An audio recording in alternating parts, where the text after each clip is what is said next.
তার আগে স্টক আমাকে দেখাবে, কত ছিল, কত বেরিয়েছে, এখন কত আছে। কারণ আমি তো রেখে দিতে বলেছিলাম আপনি জানুয়ারি আমাদের স্টকটা।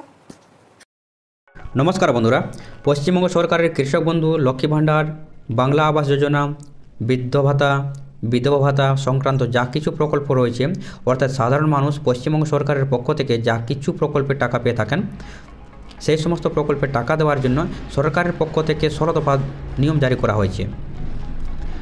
অর্থাৎ সরকারের পক্ষ থেকে আপনি যে প্রকল্পের টাকা পেয়ে থাকেন না কেন, সব প্রকল্পের জন্য এবার 16 দফা নিয়ম জারি করলো রাজ্য সরকার। কারণ আপনারা সকলে জানেন, সম্প্রতি ট্যাপ কেলেঙ্কারির কারণে অনেক জালিয়াতিরা তারা কিন্তু সরকারের কাছ থেকে টাকা নিয়ে নিয়েছিল জালিয়াতির মাধ্যমে। তার জন্য সরকারের পক্ষ থেকে এই 16 দফা নিয়ম জারি করেছে, যাতে করে পশ্চিমবঙ্গবাসী যে প্রকল্পের টাকা পেয়ে থাকুক না কেন, কোনো জালিয়াতি ছাড়াই সেই টাকা যেন উপভোক্তার ব্যাঙ্ক অ্যাকাউন্টে সরাসরি ক্রেডিট হয়ে যায়। তো সেই কারণে নবান্ন থেকে এবার সতর্কতা অবলম্বন করা হয়েছে যে আবেদনের ক্ষেত্রে, ভেরিফিকেশনের ক্ষেত্রে 16 দফা নিয়ম জারি করা হয়েছে। কি সেই নিয়ম, সমস্ত কিছু জেনে রাখা অত্যন্ত গুরুত্বপূর্ণ, না হলে পরবর্তী সময়ে বিপদে পড়তে পারেন আপনি। বিস্তারিত জানিয়ে দেব আজকের এই প্রতিবেদনে, তাই ভিডিওটি শেষ পর্যন্ত দেখতে থাকুন। আপনি যদি চ্যানেলে নতুন দর্শক হয়ে থাকেন তাহলে চ্যানেলটিকে সাবস্ক্রাইব করে বেল আইকনটি অন করে রাখবেন এবং ভিডিওটি ইনফরমেটিভ হয়ে থাকলে লাইক করতে ভুলবেন না। দেখুন অনস্ক্রিন, নবান্নের 16 দফা নির্দেশিকা, সরকারি প্রকল্পের টাকা সরাসরি ব্যাঙ্ক অ্যাকাউন্টে জমা। পশ্চিমবঙ্গ সরকারের বিভিন্ন সরকারি প্রকল্পের টাকা সরাসরি উপভোক্তাদের ব্যাঙ্ক অ্যাকাউন্টে পাঠানোর জন্য একটি 16 দফা নির্দেশিকা জারি করেছে। এই নির্দেশিকাগুলি ট্যাপ কেলেঙ্কারির পরে জারি করা হয়েছে এবং এর উদ্দেশ্য হল সরকারি তহবিলের অপব্যবহার রোধ করা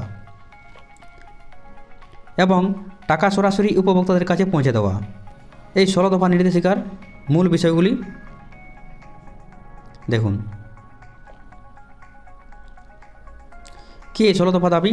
তো দেখুন, 1 নম্বরে রয়েছে দ্বিগুণ যাচাই। উপভোক্তার ব্যাঙ্ক অ্যাকাউন্ট নম্বর সহ সব তথ্য দুবার যাচাই করতে হবে। 2 নম্বরে ব্যাঙ্ক পাসবইয়ের প্রতিলিপি। টাকা পাঠানোর আগে উপভোক্তার ব্যাঙ্ক পাসবইয়ের প্রথম পাতার প্রতিলিপি বা ক্যান্সেল চেক নিতে হবে। দেখুন 3 নম্বরে একটি অ্যাকাউন্ট একজনের জন্য, তার মানে একটি ব্যাঙ্ক অ্যাকাউন্ট একাধিক উপভোক্তা ব্যবহার করতে পারবেন না। 4 নম্বরে আইএফএসসি কোড যাচাই। উপভোক্তার আইএফএসসি কোড রিজার্ভ ব্যাংকের তালিকা থেকে যাচাই করতে হবে। 5 নম্বরে ব্যাংকের শাখা। উপভোক্তার ব্যাংক অ্যাকাউন্ট পশ্চিমবঙ্গের মধ্যে অবস্থিত কোনো শাখায় হতে হবে। অর্থাৎ আপনার যদি পশ্চিমবঙ্গের বাইরে ব্যাংকে কোনো অ্যাকাউন্ট থাকে, সেক্ষেত্রে কিন্তু আপনার ক্ষেত্রে সমস্যা হবে।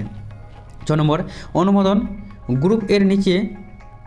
গ্রুপের নিচের কোনো আধিকারিক ব্যাংক অ্যাকাউন্টের অনুমোদন দিতে পারবে না। 7 নম্বরে লেনদেন ব্যর্থ হলে, বলছে কোনো লেনদেন ব্যর্থ হলে তা স্বয়ংক্রিয়ভাবে বাতিল হবে এবং নতুন করে পাঠাতে হবে। 8 নম্বর দেখুন তথ্য যাচাই। সব উপভোক্তার তথ্য রিজার্ভ ব্যাংকের অধীনস্থ NPCIL এর যাচাই করতে হবে। তার মানে আপনাকে ডিবিটি লিঙ্ক করে রাখতে হবে।